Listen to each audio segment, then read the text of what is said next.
This object started as nothing more than an idea on a screen. So how does a 3D printer, a design, turn a digital design into something you can actually hold? Everything begins with a digital model designed in 3D software. Designers shape it point by point or scan a real object to copy it exactly. But the printer can't read this shape yet.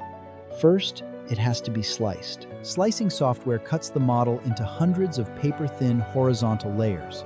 For each layer, it maps the precise path the printer will follow.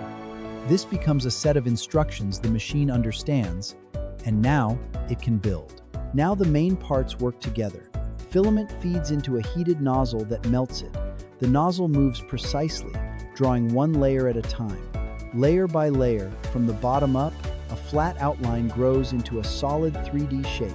Printers can build from many materials: plastics, resins, even metal and ceramics. Each material has its own strengths, some flexible, some tough, some able to take real heat. The right material depends on the job, and that's where 3D printing really shines. Today, 3D printing is everywhere, helping students learn, doctors build custom prosthetics, engineers test ideas fast, architects print models, and factories make real parts on demand. From a digital idea to a physical object, that's the power of 3D printing.